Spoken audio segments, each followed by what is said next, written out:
අපි දෙවනන්සගේ වචනේ කාලයට යන්න යනවා. இன்றைய நாளே நாங்கள் தேவனுடைய வார்த்தைக்கு நாங்கள் செல்ல போகிறோம். මම විශ්වාස කරනවා සභාව අද දවසේ ඔබ දෙවනන්සගේ වචනයට සූදානම්ින් ඇති. நான் விசுவாசிக்கிறேன் சபை தேவனுடைய வார்த்தையை கேட்பதற்கு ஆயத்தமாக இருக்கிறீர்கள். හලෙලූයා. කොනන මුෂීරා බරියන්තුරෙරෙරෙරෙරෙ. ඕ ස්වාමීනි ඔබට ප්‍රශංසා කරනවා. හලෙලූයා. පියාණනි යේසුස් වහන්සේගේ නාමයෙන් මේ වචනේ කාලේ මම ඔබට බාර කරනවා. பிதாவே இயேசுவின் நாமத்தினால் இந்த வார்த்தை பகுதியை ஒப்பு கொடுக்கிறோம். මේ වචනය තුල ස්වාමීන් වහන්සේ ඔබ ක්‍රියා කරන්නට කියලා මම යාඥා කරනවා. வசனத்தில் நீர் கிரியை செய்யணும்படியாக நாங்கள் ஜெபிக்கிறோம். ආත්මනනන්ස ඔබ ක්‍රියා කරන්නට කියලා මම යාඥා කරනවා. ஆவியானவர் இந்த இடத்திலே கிரியை செய்யணும்படியாக මේ වචනේ අසලා ක්‍රියාවට දමන්නට බැරි ආකාරයට ஆண்டவரே இந்த வசனத்தை கேட்டு கிரிகையிலே போட முடியாதபடி මනුෂ්‍යන්ගේ හදවත් තුල ඇත්තව සියලු බාධා ஆண்டவரே இது மனிதருடைய இருதயத்தில் இருக்கிற எல்லா தடைகளும் මම යේසුස් වහන්සේගේ නාමයෙන් ඉවත් වෙන්න අන කරනවා. இயேசுவின் நாமத்தினாலே அதை நாங்கள் உடைக்கிறோம். ස්වාමීනි ඔබගේ ශුද්ධ අභිමුඛයට බාර කරනවා. பரிசுத்த உம்முடைய சமூகத்துக்கு ஒப்பு கொடுக்கிறோம். යේසුස් වහන්සේගේ ජීවමාන නාමයෙන්. இயேசுவின் ஜீவனுள்ள நாமத்தினாலே. ආමේන්. හලෙලූයා. ஹalleluya. හලෙලූයා. හොඳයි අද දවසේ අපි දෙවියන් වහන්සේගේ වචනේ අපි බලන්ට යනවා. කාලය සහ අවස්ථාව කියන මාතෘකාව යටතේ. நாளே தேவனுடைய வார்த்தையிலே காலமும் சந்தர்ப்பமும் என்கிற காரியத்தை குறித்து நாங்கள் பார்க்க போகிறோம். කාලය සහ අවස්ථාව. காலமும் சந்தர்ப்பத்தையும் குறித்து நாங்கள் பார்க்க මේ මාතෘකාව යටතේ මම ඔබට කතා කරන විට இந்த தலைப்புக்கு கீழாய் நான் பேசும்போது මම එක දෙයක් ඔබට පැහැදිලි කරන්න කැමතියි. நான் ஒரு காரியத்தை உங்களுக்கு விளங்கப்படுத்த விருப்பம். දෙවියන් වහන්සේ අපි හැමෝටම කාලයක් දීලා තිබෙනවා. தேவன் ஒவ்வொருவருக்கும் ஒரு காலத்தை கொடுத்திருக்கிறார். ඒ කාලයත් එක්කලා උන්වහන්සේ අපට දෙන්නේ අවස්ථාවක්. அந்த காலத்தோடு ஒரு சந்தர்ப்பத்தையும் நமக்கு கர்த்தர் கொடுக்கிறார். ඔබගේ උපදේ සිට නැත්නම් ඉපදුච්ච දවසේ සිට බලනකොට நீங்கள் பிறந்த நாளிலிருந்து பார்க்கும்போது ඔබට බොහෝ කාලෙ උන්වහන්සේ දෙනවා. அவர் அநேக காலங்களை உங்களுக்கு கொடுத்திருக்கிறார். මිනිසෙකුගේ ජීවිතේ සිත් හැරෙන්න නැත්නම් ගැලවීම තුලට එන්න උන්වහන්සේ කාලය දෙනවා.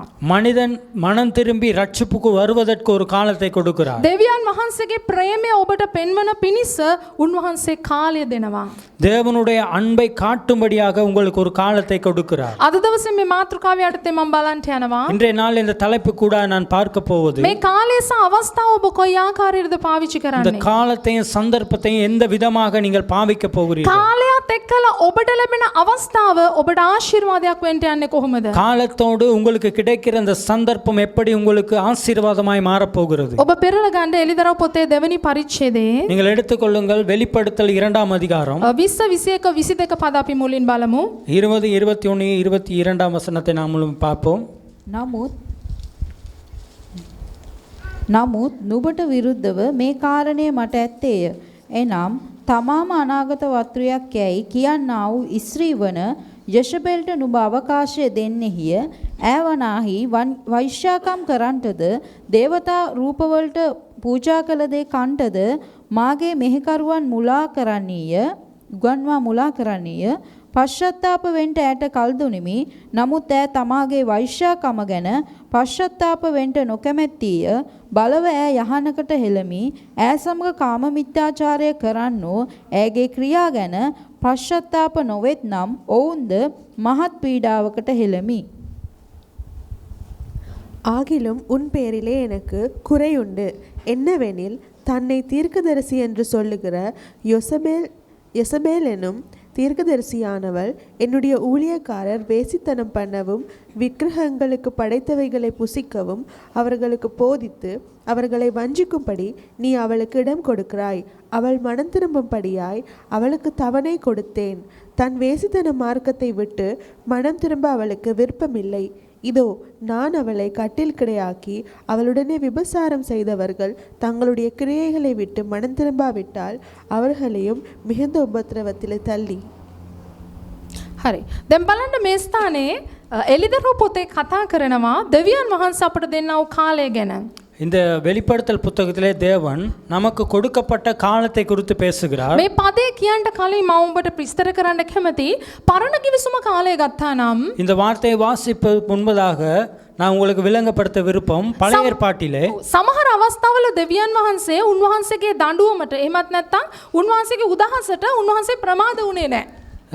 பழைய ஏற்பாட்டிலே சில காரியங்களுக்கு தண்டனை கொடுப்பதற்கு அவர் பிரபாதமாகவில்லை. හැබැයි පරණ කිවිසුමේ ගොඩාක් ස්ථානවල උන්වහන්සේ පෙන්වලා තියෙනවා උන්වහන්සේ ඉවසිල්ල දෙවියන් වහන්සේ කියලා. ஆனால் பழைய ஏற்பாட்டிலே அநேக இடத்திலே அவர் காட்டியிருக்கிறார் பொறுமையுள்ள தேவன் என்று.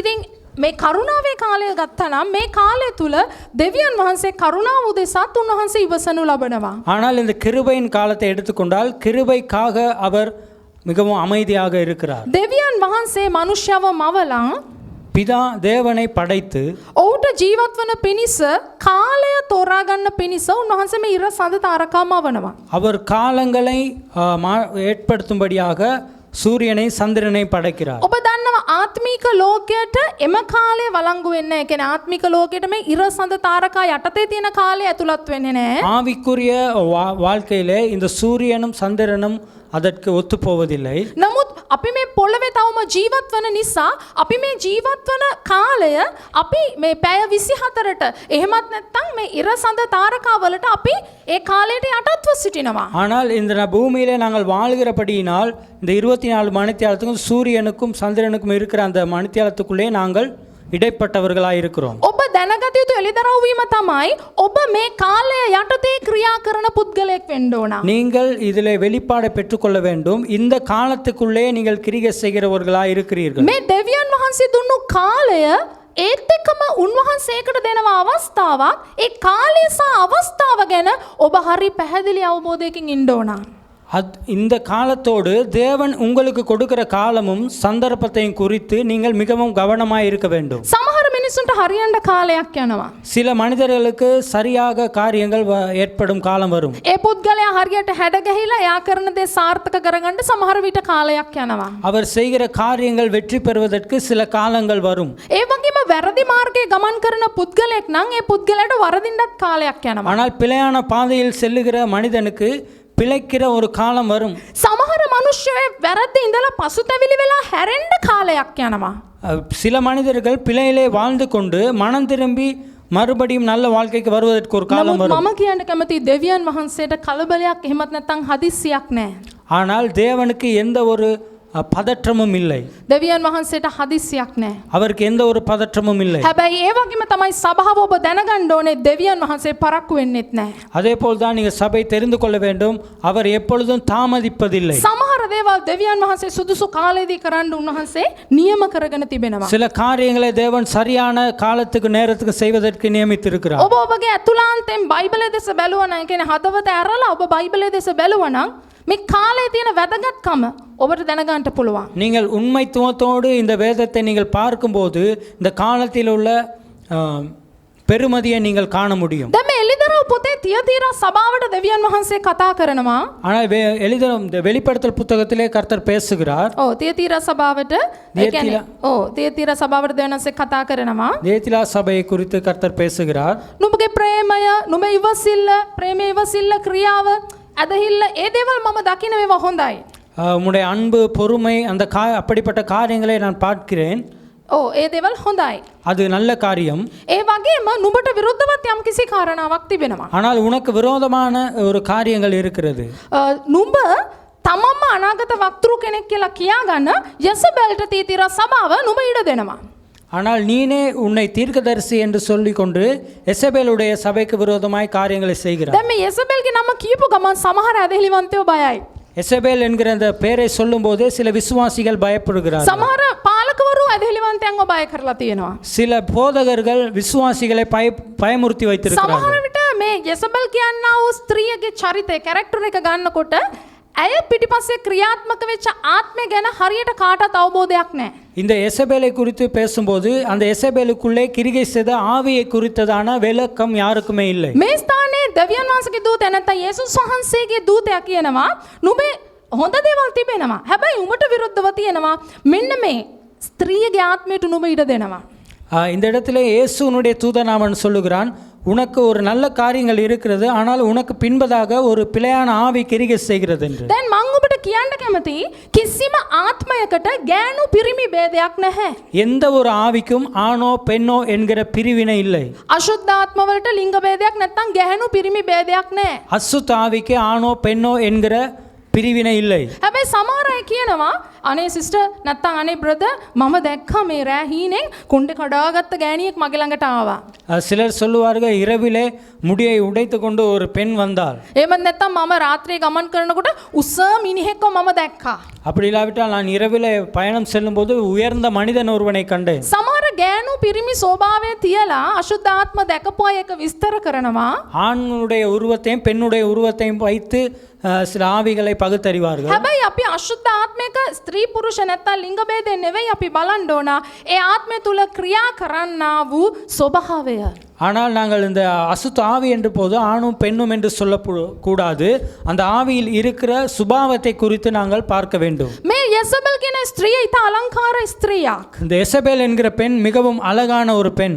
ඒ ආකර්ෂණය දිනා ගන්නට කැමති වුණා.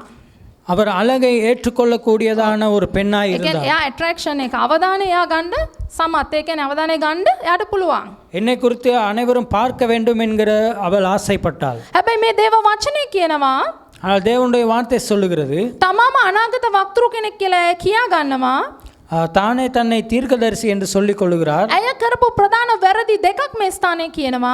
அவர் செய்த பிழைகளை 2 இந்த இடத்திலே கூறப்படுகிறது. පළවෙනි එක වෛශ්‍යකම් කරන්න, දෙවෙනි එක දේවතා රූප වලට පූජා කරපු දේ කණ්ඩ. முதலாவது வேசித்தனம் பண்ணவும் விக்கிரகங்களுக்கு படைக்கப்பட்டவைகளை புசிக்கவும் මාගේ මෙහෙකරුවන්ට නැත්තම් තමාගේ කියන්නේ දෙවියන් වහන්සේගේ සේවකයන්ට උගන්නලා தேவனுடைய ஊழியக்காரர்களுக்கு போதித்து ඇය මුලා කළා. அவர் வஞ்சிக்கப்பட்டார். ඇය තුල ක්‍රියා කළා මුලාවක්. அது வஞ்சிக்கப்பட்ட ஒரு ஆவி ඇය அவருக்குள் තුල கிரியை ක්‍රියා செய்தது. කළා රැවටීමක්. அவருக்குள்ளே ஒரு ஏமாற்றுகிற ஆவி கிரியை මේක செய்தது. සභාවට දෙවියන් වහන්සේගේ දූතයා නැත්තම් යේසුස් වහන්සේගේ දූතයා ප්‍රකාශ කරනවා. இது சபைக்கு இயேசுவினுடைய தூதனானவன் அறிக்கை பண்ணுகிறான்.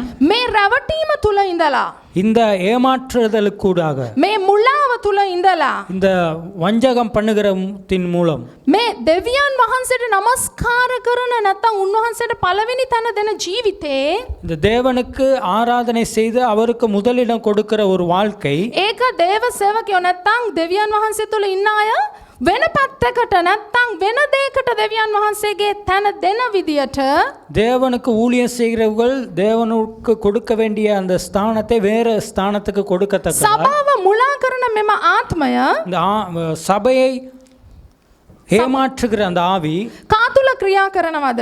யாருக்குள்ளே கிரியை செய்கிறது? ඒ කෙනාට පසුතැවිලි වෙන්න දෙවියන් වහන්සේ කාලය දුන්න කියලා දේව වචනේ කියනවා. அவன் மனந்திரும்பும்படியாக ஒரு காலத்தை கொடுத்தார் என்று தேவனுடைய வார்த்தை கூறுகிறது. 21 වෙනි පදේ කියනවා පශ්චාත්තාප වෙන්න ඈට කල් දුනෙමි. மனந்திரும்புதலுக்காக அவருக்கு காலம் கொடுக்கப்பட்டது. නමුත් තමගේ වෛශ්‍යකම් ගැන පශ්චාත්තාප වෙන්න නොකමැතිය. ஆனால் அந்த மார்க்கத்தை விட்டு மனம் திரும்ப அவருக்கு விருப்பமில்லை என்று கூறப்படுகிறது. 22 පදේ ඉඳලා කියනවා ඒකට මොකක්ද තිබෙන්නා වූ විපාකය. 22வது வசனத்தில் சொல்லுகிறது அதற்கு என்ன காரியம் இருக்கிறது என்று. දෙවියන් වහන්සේගේ වචනේ කියනවා පශ්චාත්තාප වෙන්න නැත්තම් සිත් හැරෙන්න මම ඇයට කල් දුන්නා. நான் மனம் திரும்புவதற்காக அவர்களுக்கு ஒரு காலத்தை கொடுத்தேன் என்று கூறப்படுகிறது. සභාව තුල ක්‍රියා කරන මනුෂ්‍යයන්ගේ පිටිපස්සේ ක්‍රියා කරන සමහර දේවල් නැත්තම් සමහර දෙවියන් වහන්සේ කැමති නැති දේවල් சபைக்குள்ளும் மனிதர்களுக்குள்ளேயும் கிரியை செய்கிற தேவனுக்கு விருப்பம் இல்லாத ஒரு காரியங்கள் ඒ දේවල් වලින් සිත් හැරෙන්න දෙවියන් වහන්සේ කාලය දෙනවා. அந்த காரியத்திலிருந்து மனம் திரும்பும்படியாக ஒரு காலத்தை தேவன் கொடுக்கிறார். ඔබ දන්නවා පරණ කිවිසුමේ යම් වැරද්දක් දේව දරුවාතින් නැත්තම් දෙවියන් වහන්සේගේ සෙනගතින් සිද්ධ වුණා නම් உங்களுக்கு தெரியும் பழைய ஏற்பாட்டிலே தேவனுடைய பிள்ளைகளுடைய வாழ்க்கையில் ஒரு பிழை ஏற்பட்டால் සමහර අවස්ථාවල එක පාරටම ගින්න බැස්සලා නැත්තම් එක පාරටම දෙවියන් වහන්සේගේ විනිශ්චය බැස්සලා විනාශ වුණා. ஒரேடியாக அவருடைய அக்கினி வந்தாலும் அவருடைய நியாய தீர்ப்பு வந்தாலும் அழிந்து போய்விடும் அனைத்தும். නමුත් සභාව තුල අද දවසේ මේ කරුණාවේ කාලේ යම් කිසි දේවල් සිද්ධ වෙනවා නම් ஆனால் இன்றைய காலத்திலே கிருபையின் காலம் இந்த சபையிலே கிரியை செய்யுமாயிருந்தால் මෙතන කතා කරන මේ වැරදි මඟ පෙන්වීම නැත්තම් යෙෂබෙල්ගේ ආත්මය තුල ක්‍රියා කරන මුලා කරවීම සභාව තුල ක්‍රියා වෙනවා නම් இந்த இடத்துல பேசப்படுகிற எசபேலுக்குள் கிரியை செய்கிற ஏமாற்றுகிற வஞ்சிக்கிற அந்த ஆவி இந்த சபையில் கிரியை செய்தால் එක පාරටම දෙවියන් වහන්සේගේ විනිශ්චය බෑලා ඒක ගිනි ගන්නේ නැහැ නැත්තම් විනාශ වෙන්නේ නැහැ සභාව. ஒரேடியாக அவருடைய நியாய தீர்ப்பு ஏற்பட்டு அக்கினி இறங்கி சபை அழிய போவதில்லை. සභාව ගැන දෙවියන් වහන්සේ ඉතා ප්‍රේමණීය සලස්මක් තිබලා තිබෙනවා. சபையை குறித்து மிகவும் அன்பான ஒரு திட்டத்தை கர்த்தர் போட்டிருக்கிறார். සභාව උන්වහන්සේගේ වචනය තුලින් පිරිසිදු වෙලා சபை அவருடைய வார்த்தையினாலே பரிசுத்தப்பட்டு උන්වහන්සේට පිළිගන්න පුළුවන් සුද්ධ මනමාලියක් විදියට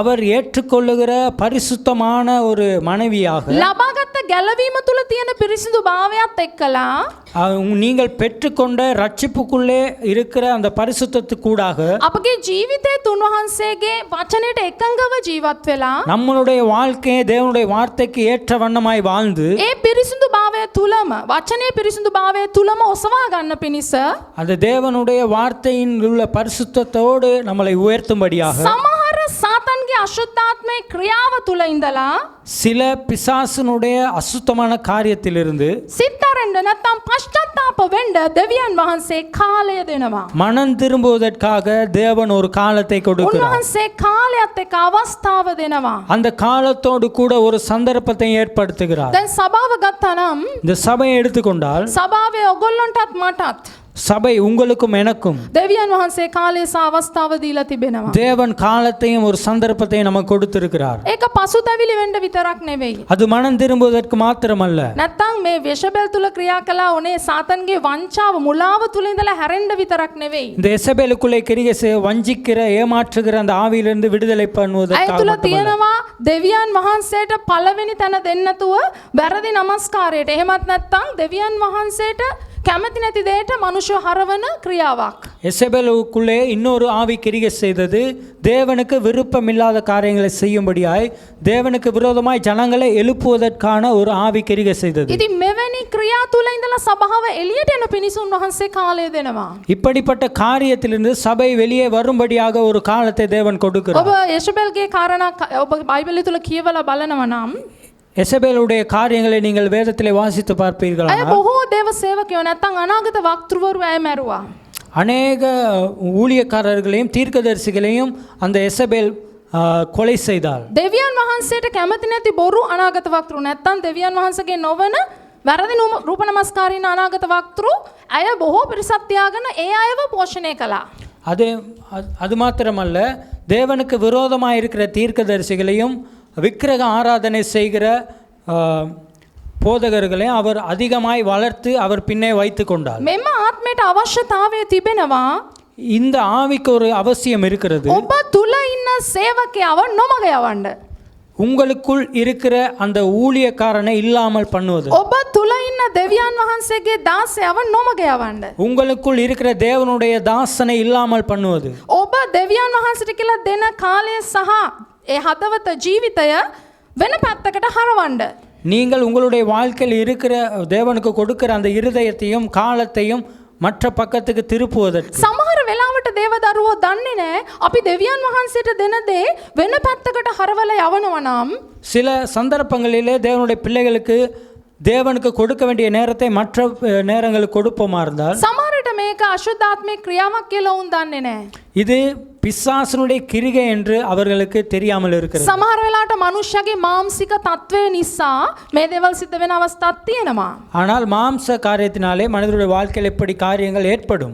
නමුත් අශුද්ධාත්මය නැත්තම් යක්ෂයා ඔබව නොමග යවන අවස්ථාවක් තිබෙනවා. ஆனால் அசுத்த ஆவி பிசாசு உங்களை குழப்பம் பண்ணுகிற சூழ்நிலைகள் வரும். ඔබගේ ආත්මික ජීවිතය නැත්තම් ඔබගේ ආත්මික වාතාවරණය ඔබ සෝදිසි කරලා බලන්න. உங்களுடைய ஆவிக்குரிய வாழ்க்கையை, உங்களுடைய ஆவிக்குரிய சந்தர்ப்பங்களை நீங்கள் சோதித்து பாருங்கள். දැන් මේ තියතිර සභාවට අවස්ථාවක් ලැබුණා කියලා දේව වචනේ කියනවා. தியத்திரா சபைக்கு ஒரு சந்தர்ப்பம் ஏற்பட்டது என்று தேவனுடைய வார்த்தை கூறுகிறது. නමුත් ඒ දේව වචනේම පැහැදිලිව කියනවා ඒ අය පසුතැවිලි වෙන්න කැමති උනේ නැහැ. தேவனுடைய வார்த்தை தெளிவாக கூறப்படுகிறது, அவர்கள் மனம் திரும்புவதற்கு விருப்பமாய் இருக்கவில்லை என்று. බලන්නේ මුලාව තුල ඉඳලා அந்த கட்டுப்பாட்டுக்குள் இருந்து ඒ දෙවියන් වහන්සේට අකමැති දේ තුල ඉඳලා தேவனுக்கு விருப்பமில்லாத காரியத்துக்குள் இருந்து පසුතැවිලි වෙන්න නැත්තම් නැවත හැරෙන්නත් ඔවුන්ට කැමැත්තක් අවශ්‍ය වෙන්න උනා. அவர்கள் மனம் திரும்புவதற்கு மீண்டும் தேவனிடம் திரும்புவதற்கு அவர்களுக்கு ஒரு නමුත් சந்தர்ப்பம் දෙවියන් වහන්සේ පැහැදිලිව කියනවා උන්වහන්සේගේ වචනේ තුල යේසුස් වහන්සේගේ දූතය ඇවිල්ලා කියනවා ඒකට දෙවියන් වහන්සේ උඹට කාලය දුන්නා. ஆனால் தேவனுடைய வார்த்தை தெளிவாக சொல்லுகிறது, இயேசுனுடைய தூதனானவன் அவனுக்கு ஒரு காலத்தை கொடுத்தான் என்று. ඉතින් ඇයි මේක එළිදරව් පොතේ දේව වචනේ මේක කතා කරලා තියෙන්නේ? ஏன் இந்த வெளிப்படுத்தல் புத்தகத்திலே தேவ வார்த்தை මේ பேசப்படுகிறது? කරුණාවේ කාලය තුල අපි කාලය අපතේ යවන්න හොඳ නැහැ. இந்த கிருபையின் காலத்திலே நம்முடைய காலத்தை வீணாக்க வேண்டாம். සමහරට අපිට හම්බ වෙන අවස්ථාව ඒ අවස්ථාව අපි නැති කරගන්න හොඳ නැහැ. ஆனால் நமக்கு கிடைக்கிற அந்த சந்தர்ப்பத்தை நாங்கள் அழித்து போவது சரியான මම காரணம். කියන්නේ දෙවියන් වහන්සේගේ සභාව නුඹ මේ ආත්මවලට විරුද්ධව හිටියේ නැත්නම් අපායට යනවා කියලා මම එහෙම කියන්නේ නැහැ. நான் சபைக்கு சொல்லவில்லை இந்த ஆவிக்கு விரோதமாக இருக்காவிட்டால் நீங்கள் நரகத்துக்கு செல்வீர்கள் என்று சொல்லவில்லை. ඔබ ලබාගත් ගැලවීම ඔබගේ මුඛයෙන් එපා කිව්වොත් මිසක් ඔබගේ ගැලවීම කවදාකවත් අහෝසි නැත්නම් නැති වෙලා යන්නේ නැහැ. நீங்கள் பெற்றுக்கொண்ட ரட்சிப்பை உங்களுடைய நாவினால் நீங்கள் இல்லாமல் செய்யும் பொருட்டு அது உங்களிடமிருந்து போவாது. නමුත් මං කියන්න කැමති ඔබට ලැබෙන කාලය සහ අවස්ථාව ඔබ හරියට පාවිච්චි කළේ නැත්නම් ஆனால் நான் உங்களுக்கு கூற விரும்புகிறேன், உங்களுக்கு கிடைத்த காலத்தையும் சந்தர்ப்பத்தை நீங்கள் சரியான முறையில் பாவிக்காவிட்டால், මේක මම වචනයට එකඟව කියන්නේ. அது வார்த்தைக்கு இணங்க நான் கூறுகிறேன். කරුණා කරලා අහුම්කම් දෙන්න. தயவு செய்து நீங்கள் செவி கொடுங்க. ඔබට ලැබෙන කාලය සහ අවස්ථාව ඔබ හරියට පාවිච්චි කළේ නැත්නම් உங்களுக்கு கிடைக்கிற காலத்தையும் சந்தர்ப்பத்தையும் சரியாக பயன்படுத்தாவிட்டால் ඒක ඔබට ආයි ලැබෙන්නේ නැහැ. அது மீண்டும் உங்களுக்கு கிடைக்காது. ඒක ඔබට ආයි ලැබෙන්න යන්නේ නැහැ. மீண்டும் அது உங்களுக்கு கிடைக்காது. ඒක ඔබට ලැබෙන්න යන්නේ නැහැ. அது மீண்டும் உங்களுக்கு கிடைக்க போவதில்லை. අපි හිතනවා අපි කරුණාවේ කාලේනේ අපිට නැවත වාරයක් ඒ කාලේ නෑ. ගැලවීම නැති වෙන්නේ නෑ. ගැලවීම තියෙයි. நாங்கள் நினைக்கலாம் இதுக்கு கிருபையின் காலம் தானே, பரவாயில்லை என்று நாங்கள் யோசிக்கலாம். ஆனால் ரட்சிப்பு உங்களிடமிருந்து விலகாது. නමුත් ගැලවීමට වඩා දෙයක් ඔබ ක්‍රියාවට දාමලා ගැලවීමට කියන්නේ ගැලවීම තමයි විශාලම දේ. හැබැයි ඒකත් එක්කලා ඔයාලට හම්බ වෙන අනෙකුත් දේවල් ඔබ නැති කරගෙන ඔබ ස්වර්ගයට යයි. ஆனால் ரட்சிப்பு மிகவும் முக்கியம். ஆனால் உங்களுக்கு கிடைக்கப்படுகிற அநேக காரியங்களை நீங்கள் இழந்துவிட்டு நீங்கள் பரலோகத்துக்கு செல்லுகிற ஒரு நபராய் மாறுவீர்கள். දෙවියන් වහන්සේ ඔබට දුන්නු හැම දෙයකම උන්වහන්සේ කාලයකුත් අවස්ථාවකුත් දීලා තිබෙනවා. தேவன் கொடுத்த எல்லா காரியத்திலும் ஒரு காலத்தையும் சந்தர்ப்பத்தையும் உங்களுக்கு ඔබ கொடுத்திருக்கிறார். කල්පනා කරලා බලන්න ඔබට ලැබිච්ච අවස්ථා. நீங்கள் யோசித்து பாருங்க, உங்களுக்கு கிடைத்த சந்தர்ப்பங்கள், ඔබගේ ගැලවීම සහ ඔබට ලැබුණු ක්‍රිස්තියානි ජීවිතය ඔබට අවස්ථාවක්. ரட்சிப்பும் கிறிஸ்தவ வாழ்க்கையில கிடைக்கப்பட்ட ஒரு சந்தர்ப்பமும். ඒක තුල ඔබ පළදරන එක උන්වහන්සේ කැමති වෙනවද නැද්ද?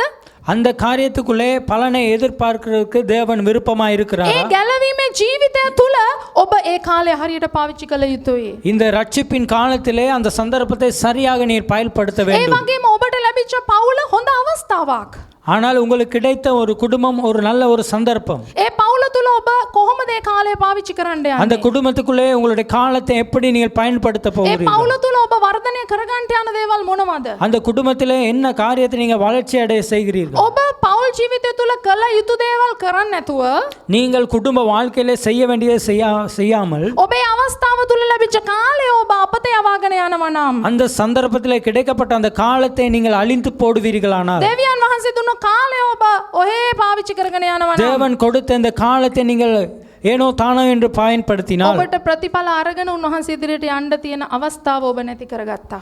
உங்களுக்கு கிடைக்கப்பட்ட அந்த லாபத்தை எடுத்துக்கொண்டு நீங்கள் பரலோகத்துக்கு செல்லும் வாய்ப்பை இழப்பீர்கள். ඔබට ලැබිච්ච ව්‍යාපාරයක අවස්ථාවක්.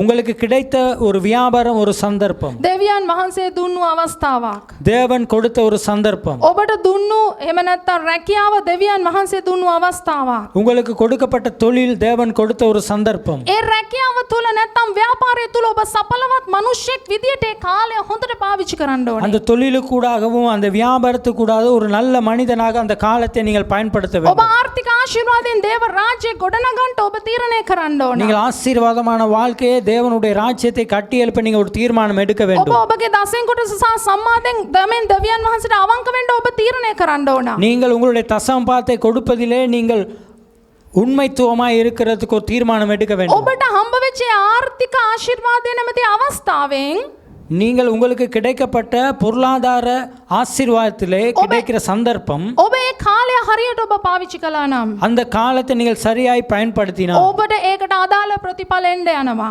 அதற்கு தேவையான லாபம் உங்களுக்கு உண்டாகும். ඔබ නමුත් ඒ කාලය තුල ඔබ ඔබගේ ආර්ථිකය ගැන ඔබ සැලකිලිමත් උනේ නැත්නම් நீங்கள் உங்களுடைய பொருளாதாரத்தில் இந்த காலத்தை குறித்து நீங்கள் கவனமாய் இருக்காவிட்டால் එක දවසක් එනවා ඒ කාලය ඔබට නැවත එන්නේ නැහැ. ஒரு நேரம் வரும், அந்த காலம் உங்களுக்கு வராது. ඒ மீண்டும் කාලය ඔබට නැවත එන්න යන්නේ නැහැ. மீண்டும் அந்த காலம் உங்களுக்கு வராது. ඒ වගේම තමයි ඔබගේ ආත්මික ජීවිතය. அதே போல்தான் உங்களுடைய ஆவிக்குரிய வாழ்க்கை. ඒක වර්ධනය වර්ධනය කරගන්න දෙවියන් වහන්සේ ඔබට කාලය ලබා දෙනවා. அதை நீ வளர்ச்சி அடைவதற்கு தேவன் ஒரு காலத்தை கொடுக்கிறார். මේ යෙෂබෙල්ගේ ආත්මයටම උන්වහන්සේ සිත්තරෙන්ට පසුතැවිලි වෙන්න සභාව තුල කාලය දුන්නා. இந்த எசேபேலுடைய ஆவியிலே கிரியை செய்த காரியத்துக்கு சபைக்கு மனம் திரும்ப ஒரு சந்தர்ப்பத்தை கொடுத்தார். ඒ වැරද්දෙන් පසුතැවිලි වෙන්න උන්වහන්සේ කාලය දුන්නා. அந்த பிழையிலிருந்து விடுதலை பெறுவதற்கு மனம் திரும்புவதற்கு சபைக்கு ஒரு சந்தர்ப்பத்தை ඒ கொடுத்தார். වගේම තමයි ආත්මික ජීවිතයත් උන්වහන්සේ එක රැයක් එළි වෙනකොට ටක් ගාලා වර්ධනය වෙන්න කියලා උන්වහන්සේ කියන්නේ. அதேபோல் தான் ஆவிக்குரிய வாழ்க்கை ஒரு இரவிலே வளர்ச்சி அடைவதற்கு அவர் சொல்லவில்லை. ඒකට උන්වහන්සේ ඔබට කාලයක් දෙනවා. அதற்கு அவர் ஒரு காலத்தை கொடுக்கிறார். ඒ කාලය ඔබ හරියට පාවිච්චි කළේ නැත්නම් அந்த காலத்தை நீங்கள் சரியாக பயன்படுத்தாவிட்டால் ඔබ ලබාගත්ත ගැලවීම විතරක් තියාගෙන මම ගැලවීම ලැබපු ක්‍රිස්තියානිකාරයා කියාගෙන විතරක් ඔබ උන්වහන්සේ ළඟට நீங்கள் යන්න යනවා. பெற்றுக்கொண்ட ரட்சிப்பை மாத்திரம் எடுத்துக்கொண்டு நான் ரட்சிக்கப்பட்ட ஒரு கிறிஸ்தவனாக பரலோகத்துக்கு செல்ல வேண்டியதாகும். ඔබට සැබවින්ම දෙවියන් වහන්සේගේ වචනයටත් යාඥාවටත් උන්වහන්සේ කාලය දීලා තියෙනවා. உண்மையாகவே அவருடைய வசனத்துக்கும் அவருடைய ஜெபத்திற்கும் ஒரு காலத்தை உங்களுக்கு கொடுத்திருக்கிறார். ආත්මික දේවල් ක්‍රියාවට දාන්න උන්වහන්සේ ඔබට කාලය දීලා තියෙනවා. ஆவிக்குரிய வாழ்க்கை கிரிகையில் போடுவதற்கு ஒரு காலத்தை கொடுத்திருக்கிறார். මේ කාලය තුල උන්වහන්සේ ඉවසිල්ලෙන් ඉන්න ඔබ මේක කොහොමද පාවිච්චි කරන්න කියලා බලන්න. இந்த காலத்தில் அவர் மிகவும் பொறுமையா இருக்கிறார். இந்த காலத்தை நீங்கள் எப்படி பயன்படுத்துவீர்கள் என்று සමහර பார்த்துக்கொண்டு මනුෂ්‍යන්ගේ ජීවිතේ කියන්නේ මේ දුෂ්ට වැඩ කළත් ටක් ගාලා මේ අයව වැටෙන්නේ නැහැ නේ කියලා ඔබ හිතනවා ඇති. சில மனிதர்கள் நினைக்கிறார்கள் ஒரு பிழையான காரியத்தை செய்தாலும் நான் விழுந்து போவதில்லை என்று நினைப்பார்கள். නේද? ලෝකේ මිනිස්සු සමහර අය ඇත්තට මගෙනුත් අහලා තියෙනවා. එයා ඉච්චර වැරදි වැඩ කරනවා. එනකොට තව තව එයා දියුණු වෙනවානේ සිස්ටර්. මේ දෙවියන් වහන්සේගේ දරුවන්ට ඇයි බැරි මෙච්චර ඉක්මනට දියුණු වෙන්න කියලා. ஆனால் உலகத்தில் இருக்கிறவர்கள் பிழையான காரியங்களை செய்தும் ஒரு நல்ல நிலையில் இருக்கிறார்கள். ஆனால் தேவனுடைய பிள்ளைகளுக்கு ஏன் இவ்வளவு வேகமாக முன்னேறுவதற்கு முடியாமல் இருக்கிறது சிலர் கேட்கிறார்கள். දෙවියන් වහන්සේ දුෂ්ටයව වටන්න හදිසි වෙන්නෙත් නැහැ.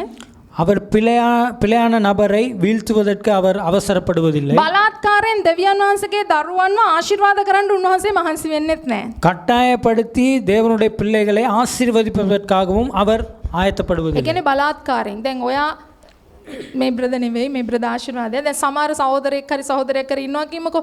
එයාට උමනාව නැතු එයා කාලේ නාස්ති කරගෙන යනවා නම් බලාත්කාරයෙන් දෙවියන් වහන්සේ පැනලා එයාව ආශිර්වාද කරන්න උන්වහන්සේ හදිසි වෙන්නේ නැහැ. கர்த்தர் ஒரு சகோதரனோ ஒரு சகோதரியோ அவர் காலத்தை வீணடித்து கொண்டு இருக்கும்போது அவர் கட்டாயப்படுத்தி அவரை ஆசீர்வதிக்க விரும்புவதில்லை. දෙවියන් වහන්සේ ඔබට දෙන කාලය ගැන උන්වහන්සේ සැලකිලිමත්ව සිටිනවා. கர்த்தர் உங்களுக்கு கொடுக்கிற காலத்தையும் சந்தர்ப்பத்தையும் குறித்து அவர் மிகவும் கவனமாக இருக்கிறார். දෙවියන් වහන්සේ ආත්මික ජීවිතේ පළදරන්න විතරක් නෙවෙයි සභාව තුල පසුතැවිල්ලට න දේවල් පසුතැවිලි වෙන්නත් උන්වහන්සේ කාලය දෙනවා. தேவன் உங்களுடைய ஆவிக்குரிய வாழ்க்கையை வளர்ப்பதற்கு மாத்திரமல்ல சபையில் இருக்கிற காரியத்திலே நீங்கள் மனம் திரும்புவதற்கு ஒரு காலத்தை கொடுக்கிறார். ඔබ අශුද්ධ ආත්මයට අවුන්කම් දීලා ඔබගේ ආත්මික ජීවිතේ නොමග ඒ කියන්නේ යන්න ඕන පාර නෙවෙයි වෙන පාරක යනවද? நீங்கள் அசுத்த ஆவிக்கு இடம் கொடுத்து அந்த சத்தத்துக்கு செவி கொடுத்து நீங்கள் பிழையான பாதையில் செல்லுகிறீர்களா? ඔබට හැරෙන්න කියලා සුද්ධාත්මයන්සේ කතා කරනවා. ඒකට ඔබට කාලය දෙනවා. நீங்கள் மீண்டும் மனம் திரும்புங்கள் என்பதற்கு ஒரு சந்தர்ப்பத்தை கொடுக்கிறார். அதற்கான ஒரு காலத்தையும் கொடுக்கிறார். සමහර වෙලාවට මේ මුලා කරන ආත්මය කියන්නේ රවට්ටන ආත්මේ இந்த ஏமாற்றுகிற ஆவி சில சந்தர்ப்பங்களிலே පළවෙනියටම මිනිසුන්ට දාන සිතුවිල්ල මොකක්ද දන්නවද? முதலாவதாக மனிதனுடைய சிந்தையில் போடுகிற ஒரு காரியம் என்னவென்று தெரியுமா? ඔයා කරන දේ කාටවත් පේන්නේ නැහනේ. நீ செய்கிறது யாருக்குமே தெரியாது. ඔබ කරන දේ කාටවත් පේන්නේ නැහනේ. நீ செய்கிறது யாருக்குமே தெரியாது. සභාවට පේන්නේ නැහැ, සභාවේ පාස්ටර්ට පේන්නේ නැහැ, ඔයාගේ භාර්යාවට පේන්නේ නැහැ, පුරුෂයාට පේන්නේ නැහැ. சபைக்கு தெரியாது, சபை போதகருக்கு தெரியாது, உன் மனைவிக்கோ கணவனுக்கோ தெரியாது. Double life. இரண்டு விதமான வாழ்க்கை. මූණු දෙකක් එක ජීවිතේ. මූණු දෙකක් එක ජීවිතේ. முகமுடி போட்ட ஒரு வாழ்க்கை. දැන් ඊයේ රෑ ඔබ කරපු දේ අද මට පේනවද? நேற்று இரவு செய்த காரியம் எனக்கு இன்றே இப்பொழுது தெரிகிறதா? ඔබගේ කාලය ඔබ කොතනද ඊයේ රෑ ගත කළේ? உங்களுடைய காலத்தை நேற்று இரவு எந்த இடத்திலே நீங்கள் செலவழித்தீர்கள்? ඔබ ඊයේ ඔබේ කාලය කොතනටද ඔබ වැය කළේ? நேற்றைய காலத்தை நீங்கள் எந்த காரியத்துக்கு நீங்கள் பயன்படுத்தினீர்கள்? ඒක දෙවියන් වහන්සේට පේනවා මිනිසුන්ට පේන්නේ නැති වුණාට. மனிதர்களுக்கு தெரியாவிட்டாலும் தேவனுக்கு அது தெரிகிறது. නමුත් අර අශුද්ධාත්මේ මොකද කරන්නේ? මනුෂ්‍යයන්ව මුලා කරවනවා. அந்த அசுத்த ஆவி என்ன செய்கிறது? மனிதர்களை ஏமாற்றுகிறது. නුඹ කරන දේ කාටවත් පේන්නේ නැහැ. நீ செய்வது யாருக்குமே தெரியாது. නුඹේ ජීවිතේ සංගවිලා කරන දෙයක් තිබෙනවා නම් உங்களுடைய வாழ்க்கையிலே ஒளிந்து செய்கிற ஒரு காரியம் இருக்குமா? දෙවියන් වහන්සේගේ වචනයට පිටින් හරි දෙවියන් වහන්සේට දෙන ෆස්ට් ප්ලේස් එක දෙන්නේ නැතුව හරි தேவனுடைய வார்த்தைக்கு அப்பால் பட்டு தேவனுக்கு கொடுக்க வேண்டிய முதலிடத்தை கொடுக்காமல் ඒක සුළු කොට මට තකන්න ඒක එච්චර ලොකු වැරද්දක් නෙවෙයි කියලා හිතනද යක්ෂයා මොනවද කරන්නේ පොළඹවනවා. இது ஒரு சாதாரண ஒரு காரியம், இது பெரிய காரியம் இல்லை என்று நினைப்பதற்கு பிசாசு நமக்குள் காரியங்களை செய்வான். නමුත් ඔබම සිතලා බලන්න. ஆனால் நீங்களே யோசித்து பாருங்கள். ගොඩාක් ක්‍රිස්තියානි ජීවිත මේ ස්ථානයේ තිබෙනවා. அநேக கிறிஸ்தவ வாழ்க்கை இந்த இடத்துல இருக்கிறது. එතන ඉඳලා පසුතැවිල්ලට එන්න දෙවියන් වහන්සේ ගොඩාක් ඉවසනවා. அந்த இடத்துல இருந்தே மனம் திரும்புவதற்கு தேவன் மிகவும் பொறுமையா இருக்கிறார். ඔබේ ගැලවීම නැති වෙන්නේ බය වෙන්න එපා. உங்களுடைய ரட்சிப்பு ஒரு நாளும் அழிந்து போவதில்லை, නමුත් பயப்பட ඔබ வேண்டாம். යක්ෂයාට විරුද්ධව ඉඳලා ජයගත්තේ නැත්නම් ஆனால் நீங்க பிசாசுக்கு விரோதமாய் நின்று நீங்கள் வெற்றி பெறவிட்டால் ඔබට ඒ කාලය නැවත එන්නේ ඔබට ප්‍රතිඵල අහිමි වෙන්න යනවා. உங்களுக்கு அந்த காலம் மீண்டும் வரப்போவதில்லை, அதற்கான பதிலை நீங்கள் பெற்றுக்கொள்வீர்கள். ඒ කියන්නේ ප්‍රතිඵලය ඒ කියන්නේ අපි ලබා ගන්න දෙවියන් වහන්සේගෙන් ලබා ගන්නට යන ඵල සහ මේ පොළවේ ජීවිතයේ ආශිර්වාද අපිට නැති වෙන්න යනවා. தேவனோடு இருக்கிற அந்த பலன் இந்த பூமியிலே நமக்கு இல்லாமல் போய்விடும். ඔබ දෙවියන් වහන්සේ ඉදිරියේ ගෞරවය ලබන දේවදාසයෙක් නැත්නම් පුත්‍රයෙක් වෙන්න යන්නේ නැහැ. වචනෙට පිටින් මේ වගේ අශුද්ධ ආත්ම වලට ඉඩ දෙනවා නම් தேவனுக்கு முன்பதாக கனப்படுத்துகிற ஒரு மனிதனாய் நீங்கள் இருக்க போவதில்லை. இந்த வார்த்தைக்கு அப்பால் நீங்கள் செயல்பட்டால் මම ඔබට වචනෙන් පෙන්නන්නම් ඇයි මං එහෙම කියන්නේ කියලා. நான் வசனத்துக்கூடாக உங்களுக்கு காண்பிக்கிறேன் நான் ஏன் எப்படி சொல்லுகிறேன் என்று. අලාභය විඳින්න යන්නේ ඔබ. අලාභය විඳින්න යන්නේ ඔබ. ඒ කියන්නේ ඔබ ඒ ආකාරයට ඉඩ දෙනවා නම් කාලය අරගෙන සිත් හැරුනේ නැත්නම් நீங்கள் நஷ்டம் நீங்கள் தான் பெற்றுக்கொள்ளப் போகிறீர்கள். காலத்துக்கு ஏற்ற வண்ணமாக நீங்கள் மாறாவிட்டால் ඒ කාලය අරගෙන ඔබ සිත් හැරුනේ නැත්නම් ඒකේ අලාභය ඔබ තමයි විඳින්න යන්නේ. அதற்கான நஷ்டத்தை நீங்கள் தான் அனுபவிக்க போகிறீர்கள். ඔබ බලන්න நீங்கள் பாருங்கள். අපි බලමු ප්‍රේතස් පොත නෙවෙයි අපි ඊට පස්සේ පදයට යනවා. හේබ්‍රෙව් පොතේ 12 වෙනි පරිච්ඡේදයේ 16-17. எபிரேயர் புத்தகம் 12ஆம் அதிகாரம் 16-17 வசனம். මම ඊට කලින් පදයක් දුන්නා සමාවෙන්න ඒකට අදාළ කරුණු මම කිව්වා. අපි බයිබල් පදයට යමු හේබ්‍රෙව් 12:16-17.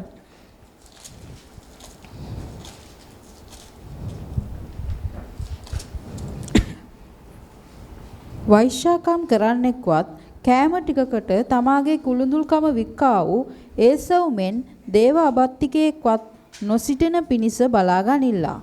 මක්නිසාද පසු ඔහු ආශිර්වාදයේ උරුම කරගන්නට කැමති වුණු නමුත් ඔහු එපා කරනු ලැබූ බව නුබලා දන්නහුය. මක්නිසාද ඔහු කඳුලෙන් යුක්තව ඕනෑකමින් එය සෙවූ නමුත් වෙනස් වීමකට ඉඩක් ලැබුණේ නැත.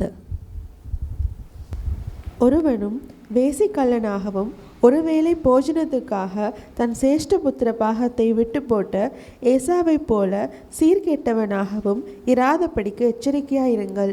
ஏனென்றால் பிற்பாடு அவன் ஆசீர்வாதத்தை சுதந்திரித்து கொள்ள விரும்பியும் ஆகாதவன் என்று தள்ளப்பட்டதை அறிவீர்கள்.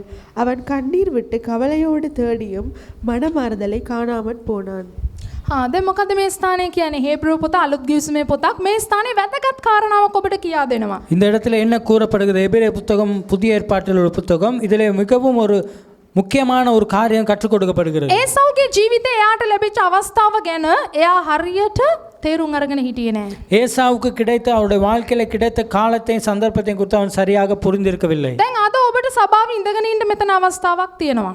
நீங்கள் இந்த நேரத்திலே சபையிலே அமர்ந்து கொண்டிருப்பதற்கு ஒரு சந்தர்ப்பம் இருக்கிறது. මේ කාලයේ ලෝකයට ඔබ ගියා නම් இந்த காலத்திலே நீங்கள் உலகத்துக்கு சென்றால் ඔබට සභාව තුල දෙවියන් වහන්සේ තියලා තියෙන ආශිර්වාදය ඔබට භුක්ති විඳින්න පුළුවන්ද?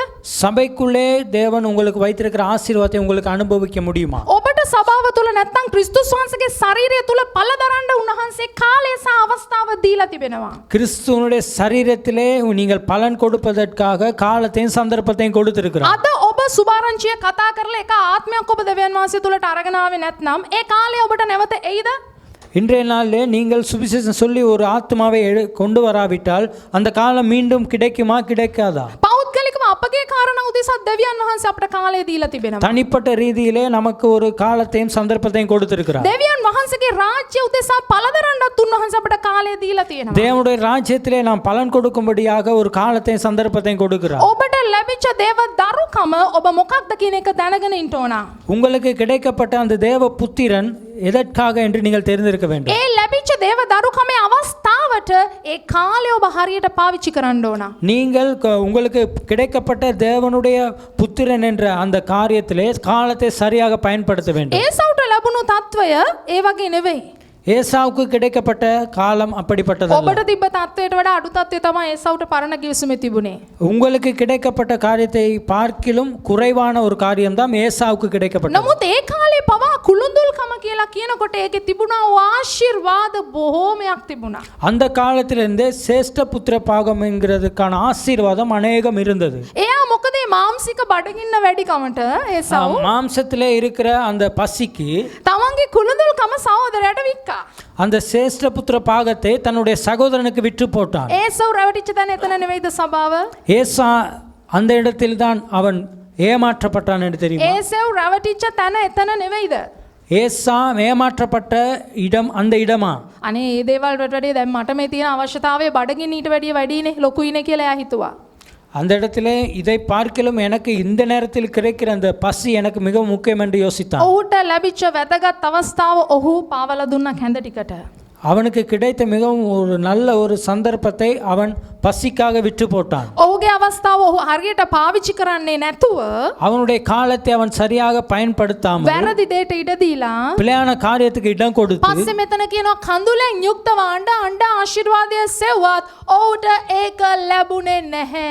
ஆனால் பின்பு மனம் திரும்பி அழுது புலம்பினாள், ஆனாலும் அது மீண்டும் அவனுக்கு கிடைக்கவில்லை. එහෙමනම් කාලය සම්බන්ධ සහ අවස්ථාව සම්බන්ධව අපි ඉතා වැදගත් විදිහට සිතන්න ඕන. ஆகவே காலத்தை குறித்தும் சந்தர்ப்பத்தை குறித்தும் மிகவும் நாம் கவனமாய் யோசிக்க வேண்டும். අපි මාම්සික වෙන්න හොඳ නැහැ. நாங்கள் மாம்சமாய் இருப்பது දෙවියන් நல்லதல்ல. වහන්සේ තුල ඉන්න එක සුළු කරන්න හොඳ නැහැ. தேவனோடு இருக்கிறதை நாங்கள் சாதாரணமாக யோசிக்க கூடாது. තමන්ට හම්බෙච්ච ගැලවීමේ වටිනාකම අපි දැනගෙන ඉන්න ඕන. நமக்கு கிடைக்கப்பட்ட இந்த ரட்சிப்பின் முக்கியத்துவத்தை நாங்கள் அறிந்திருக்க வேண்டும். ඔබ බලන්න එපිස පොතේ 5 වෙනි පරිච්ඡේදයේ 16-17 இதில் பாருங்க, எபேசியர் புத்தகம் 5ஆம் அதிகாரம் 16-17 வசனம். ප්‍රවේශමෙන් හැසිරෙන්ට බලාගෙන දවස් නපුරු බැවින් ප්‍රස්තාව අල්ලා ගනිල්ලා. මේ නිසා නුබලා අනූනවයෝ නොවී ස්වාමීන් වහන්සේගේ කැමැත්ත කිමෙක් දැයි කියා තේරුම් ගනිල්ලා. நாட்கள் பொல்லாதவைகள் ஆனதால் காலத்தை பிரயோஜனப்படுத்திக் கொள்ளுங்கள். ஆகையால் நீங்கள் மதியற்றவர்களாயிராமல் கர்த்தருடைய சித்தம் இன்னதென்று உணர்ந்து கொள்ளுங்கள். හරි. දවස් නපුරු බැවින් ප්‍රස්තාව එහෙමත් නැත්නම් මෙතන බ්‍රැකට් ඇතුලේ දාලා දෙනවා. කාලය ඉතා හොඳට නැත්නම් කාලය හොඳට පාවිච්චි කරපල්ලා. காலத்தை மிகவும் நீங்கள் சரியாக பயன்படுத்துங்கள் என்று கூறப்படுகிறது. අවවාද දෙන්න කලින් කියනවා දවස් නපුරු බැවින්. அந்த காரியத்தை சொல்லும்போது දවස් නපුරු බැවින් ඒ කියන්නේ දවස් காலம் மிகவும் கேடுகெட்டதா இருக்கிறது. එහෙමනම් අපි දැනගන්න ඕනේ අපි පැමිණ තිබෙන කාලය ඉතාමත්ම අන්තිම කාලයට.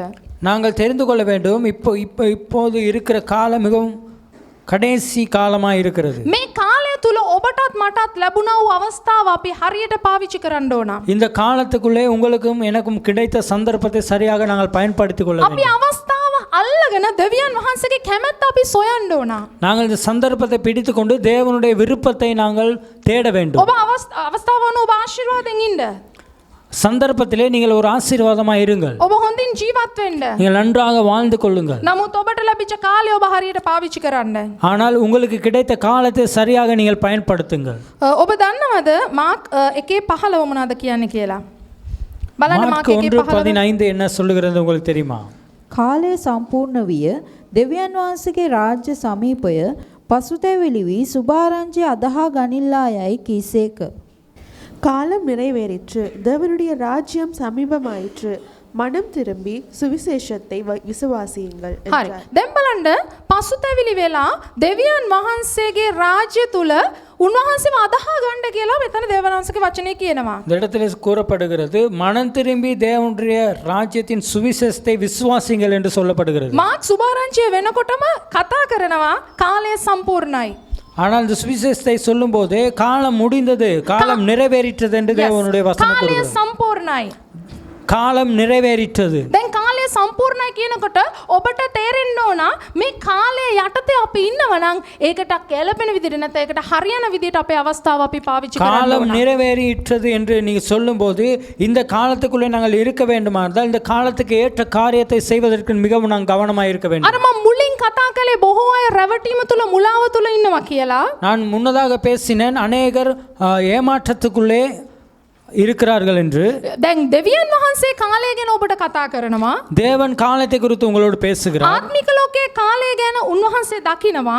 தேவன் ஆவிக்குரிய வாழ்க்கையில் உள்ள காலங்களை தேவன் அறிகிறார். අපි මාම්සික ලෝකේ ඉඳලා ආත්මීකව අපට ලැබිච්ච කාලය ගැන අපි හරියට දකින්නේ නැත්නම් நாங்கள் இந்த மாம்ச உலகத்திலிருந்து ஆவிக்குரிய வாழ்க்கையில் கிடைத்த அந்த காலத்தை நாங்கள் சரியாக காணாவிட்டால் අපි කොහොමද ආශිර්වාද වෙන්නේ? நாங்கள் எப்படி ஆசீர்வாதத்தை අපි பெற்றுக்கொள்வது? කොහොමද අවස්ථාව හරියට ප්‍රයෝජනෙට நாங்கள் ගන්නේ? எப்படி சந்தர்ப்பத்தை சரியாய் பயன்படுத்துவது? ඔබ දන්නවද යක්ෂයා හොඳට දන්නවා කාලය ගැන? உங்களுக்கு தெரியுமா பிசாசுக்கு நல்லா தெரியும் காலங்களை குறித்து? ඔබ දන්නවද කාලය ගැන?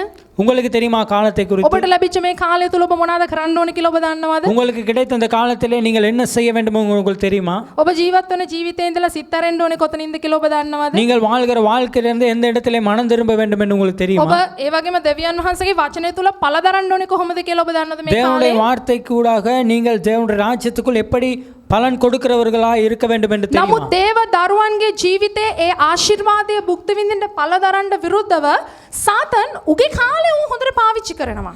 ஆனால் தேவனுடைய ராஜ்யத்துக்குள்ளே தேவனுடைய பிள்ளைகள் பலனை கொடுக்காதபடிக்கு பிசாசு உங்களுடைய வாழ்க்கையிலே காலத்தை சரியாக பயன்படுத்தி கொண்டு ඒ இருக்கிறார். වගේම තමයි යක්ෂයා හොඳට කාලය ගැන දැනගෙන ඌ ටක් ටක් ටක් ගාලා ඌගේ වැඩ ටික කරගෙන යනවා. பிசாசு காலத்தை குறித்து அறிந்து கொண்டு சீக்கிரமாக அவனுடைய வேலைகளை செய்து கொண்டு செல்கிறான். නමුත් දෙවියන් වහන්සේ දරුවෝ ශුද්ධාත්මයන් වහන්සේගෙන් සම්පූර්ණ වෙලා බලවත් වෙලා ඔවුන්ගේ කාලය තුල උපරිමය අය වැඩ කරන්න ඕන. ஆனால் தேவனுடைய பிள்ளைகள் பரிசுத்த ஆவியினாலே பலன் கொண்டு அவருடைய காலங்களை சரியாக பயன்படுத்த வேண்டும். ඔබ බලන්න මතෙව් 8:29. மத்தேயு 8:29 பாருங்கள்.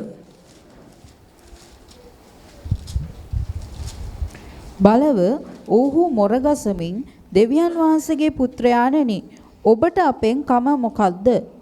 කාලයට ප්‍රථමයෙන් අපට වද දෙන්න ඔබ මෙහි ආසේක් දැයි කීවෝය.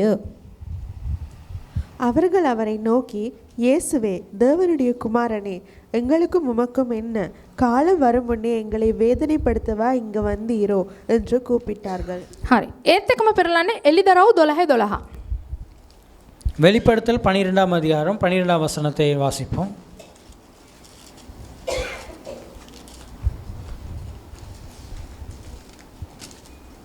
ஆகையால் பரலோகங்களே, அவைகளிலே வாசமாயிருக்கிறவைகளே, களி கூறுங்கள்.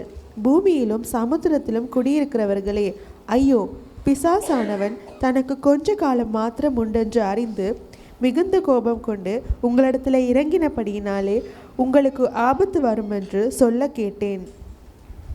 right. දැන් පළවෙනියටම මෙතන මතෙව් පොතේ කියනවා කාලෙට කලින් මේ දෙවියන් වහන්සේගේ පුත්‍රයා ඇවිල්ලා අපට වද දෙන්න යනවනේ කියලා යක්ෂාත්ම කතා කරනවා. பிசாசு சொல்லுகிறது காலம் வரும் முன்பதற்காகவே தேவனுடைய குமாரன் வந்து எங்களை வந்திக்கிறான் என்று சொல்லுகிறது. කාලය සම්බන්ධව ඔබ අවදියෙන්ද? ඇහැරගෙන දින්නේ. කාලය සම්බන්ධව ඔබ ඇහැරගෙන දින්නේ. காலத்தை குறித்து நீங்கள் விழித்திருக்கிறீர்களா? ඒ වගේම තමයි අවස්ථාව සම්බන්ධව ඔබට හම්බෙච්ච chance එක සම්බන්ධව ඔබ අවදියෙන්ද ඉන්නේ. உங்களுக்கு கிடைத்த சந்தர்ப்பத்தை குறித்து நீங்கள் கவனமாக இருக்கிறீர்களா? එතකොට මතෙව් පොතේ යක්ෂයා කියනවා හොඳින් අහුම්කම් දෙන්න. மத்தேயு புத்தகத்திலே பிசாசு கூறுகிறான், நீங்கள் கவனமாய் செவி கொடுங்கள். මේ කාලයකටත් ඉස්සර වෙලා, ඒ කියන්නේ මේ එන්න ඕන කාලෙට කලින් ඇවිල්ලා මෙයා අපිට වද දෙනවනේ. காலம் வரும் முன்பதாக நீர் வந்து எங்களை வஞ்சிக்கிறீர் என்று கூறுகிறான் ඒ කියන්නේ பிசாசு. දැන් අවුරුදු 2000කට කලින්. 2000 வருடங்களுக்கு முன்பதாக. නමුත් දැන් මෙතන එලිදරව් පොතේ කතා කරනවා. ஆனால் வெளிப்படுத்த புத்தகத்திலே கூறப்படுகிறது. එතන කතා කරන්නේ එන්න තියෙන අන්ත ක්‍රිස්තුස්ගේ කාලය තුල. ஆனால் இயேசு கிறிஸ்து வரப்போகிற காலத்தை குறித்து இந்த இடத்துல பேசப்படுகிறது. එතනද කියනවා දෙවියන් වහන්සේගේ වචනේ යක්ෂයා තමන්ට තිබෙන්නේ පොඩි කාලයක් කියලා දැනගෙන මහත් වේගෙන් යනවා විනාශ කරන පිණිස. அந்த இடத்துல கூறுகிறான், பிசாசுக்கு கிடைத்த அந்த குறைவான காலத்தை குறித்து மிகவும் வேகமாக செல்லுகிறான் என்று கூறப்படுகிறது. මෙතන කියනවා මහත් උදහසින් යුක්තව තරහෙන් කේන්තියෙන් වේගෙන් ඌ බහිනවා මනුෂ්‍ය විනාශ කරන පිණිස. மனிதர்களை வீழ்த்தும்படியாக அவன் கோபம் கொண்டு எரிந்து விழுகிறான் என்று கூறப்படுகிறது. මොකද ඌ දන්නවා විනිශ්චයට කාලය ළඟයි. அவனுக்கு தெரியும் நியாய தீர்ப்புக்கு காலம் மிகவும் கிட்ட இருக்கிறது. ඌගේ විනිශ්චයට කාලය ළඟයි. நியாய தீர்ப்புக்கான காலம் மிகவும் சமீபமாக இருக்கிறது. ඌගේ විනිශ්චයට කාලය ළඟ නිසා ඌ මොනවද කරන්නේ? ඌට බේරෙන්න බෑ කියලා ඌ දන්නවා. அவனுடைய நியாய தீர்ப்புக்கு காலம் நெருங்கி இருக்கிறதுனால் அவனுக்கு தெரியும், நான் මේ කතා කරන්නේ අවසාන කාලය ගැන.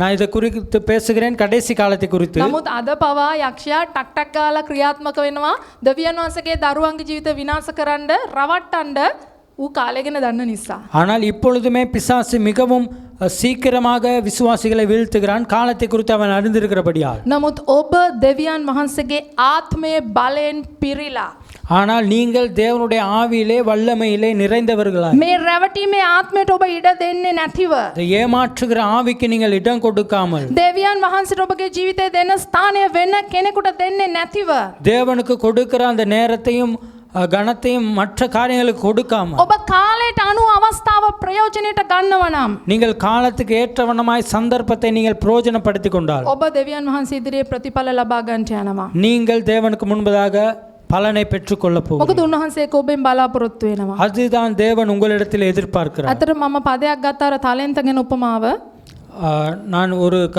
வசனத்தை எடுத்தேன் பழத்தை குறித்து நான் பேசுவதற்கு. තාලෙන්තනේ තාලෙන්ත ගැන උපමාව. එතකොට ඒ තාලෙන්ත ගැන උපමාව තුල ඒ කියන්නේ ඒ ස්ථානයේ ස්වාමියා එක්කෙනෙක්ට ඒ දෙන තාලෙන්ත එක වැඩි කරගන්න පිණිස ඔහු දෙනවා. ஒருவருக்கு கொடுக்கப்பட்ட திறமையை குறித்து பேசப்படுகிறது. ஒவ்வொன்றாய் அதிகரித்து கொள்ளுகிறார். ඒ කියන්නේ ඒගොල්ලෝ ඒක වැඩි කරගන්න ඕනේ. එයා කාලයකට ස්වාමියා කාලයකට එයා ගමනක් ගිහිල්ලා නැවත එන්න යනවා. ඒ ගිහින් එන කාලය තුල මේගොල්ලෝ මේ තාලෙන්තය වැඩි කරගන්න ඕන. அவருக்கு கொடுக்கப்பட்ட அந்த தாளந்தை அவர் சென்று வரும் முன்பதாக அதை அந்த தாளந்தை அவர்கள் அதிகமாக்கிக் கொள்ள ඒ வேண்டும். වැඩි කරගත්ත අයට ඒ ස්ථානයේ ස්වාමියා කියනවා යහපත් විශ්වාසවන්ත දාසයා මගේ ප්‍රීතියට ඇතුල් වෙයන්. ஆனால் நல்ல விசுவாசமுள்ள යහපත් විශ්වාසවන්ත දාසයා සේවකයා. தாசனே எனக்குள் நீ பிரவேசி என்று சொல்லுகிறார். මගේ ප්‍රීතියට මගේ සන්තෝෂයට උඹ ඇතුල් වෙයන්. என்னுடைய சந்தோஷத்துக்குள்ளே பிரவேசி என்று சொல்லுகிறார். එහෙනම් කාලයත් අවස්ථාවත් ඒ දාසයා හරියට පාවිච්චි කළාද නැද්ද? அந்த தாசன் காலத்தையும் சந்தர்ப்பத்தையும் சரியாக பயன்படுத்தினாரா இல்லையா? ඒ කාලය සහ අවස්ථාව ඔහු හරියට පාවිච්චි කරන්න තු නාස්ති කළා නම් அந்த காலத்தையும் சந்தர்ப்பத்தையும் சரியாக பயன்படுத்தாமல் அதை வீணாக்கி இருந்தார். මාම්සික ලෝකයේ වේවා மாம்ச உலகத்திலும் ආත්මික ලෝකයේ වේවා ஆவிக்குரிய உலகத்திலும் දෙවියන් වහන්සේගේ ප්‍රීතියට අපි කොහොමද ඇතුල් වෙන්නේ? தேவனுடைய சந்தோஷத்துக்குள்ளே நாங்கள் எப்படி உள்ளே செல்வது? ඒක නිසා දෙවියන් වහන්සේ දුන්නු කාලය හරියට පාවිච්චි කරන්න. ஆகவே தேவன் கொடுத்த காலத்தை நீங்கள் சரியாக பயன்படுத்துங்கள். සභාව තුල අර යෙෂබෙල්ගේ ආත්මය වගේ මුලාවට වංචාවට ඔබ වැදගෙන යන දේවල් වලට ඔබ හසු වෙන්න යන්න එපා. நீங்கள் சபையிலே எசபேலுடைய ஆவி கிரியை செய்தது போல் ஏமாற்றுதல்களும் வஞ்சகத்திலும் நீங்கள் அகப்பட வேண்டாம். ඔබගේ ආත්මික ජීවිතේ ඇත්ත එකක්ද බොරු එකක්ද කියන්න මට වඩා දෙවෙනන්සේ දන්නවා. කාටද? உங்களுடைய ஆவிக்குரிய வாழ்க்கை உண்மையா பொய்யா என்று என்னை விட தேவனுக்கு தெரியும். ඔබ දෙවියන් වහන්සේට මොන මූණද මනුෂ්‍යයට මොන මූණද යක්ෂයට මොන මූණද පෙන්වන්නේ කියන එක ඒක ස්වාමීන් වහන්සේ දකිනවා. நீங்கள் பிசாசுக்கு என்னத்தை காண்பீர்கள், மனிதனுக்கு என்னத்தை காண்பிக்கிறீர்கள், தேவனுக்கு என்னென்ன காண்பிக்கிறீர்கள் அவருக்கு தெரியும். මොකද එලිදරව් පොතේ කියන විදිහට සමහර වෙලාවට මිනිස්සුෙකුට සිත් හැරෙන්නත් කාලය මදි වෙන්න පුළුවන්. வெளிப்படுத்தல் புத்தகத்தில் கூறப்படுகிறது போல மனிதனுக்கு மனம் திரும்புவதற்கு காலம் இல்லாமல் போகும். නේද? ඒ කාලේ අපි නිවැරදිව පාවිච්චි කරන්න ඕන. இந்த காலத்தை சரியாக நாங்கள் பயன்படுத்த வேண்டும்.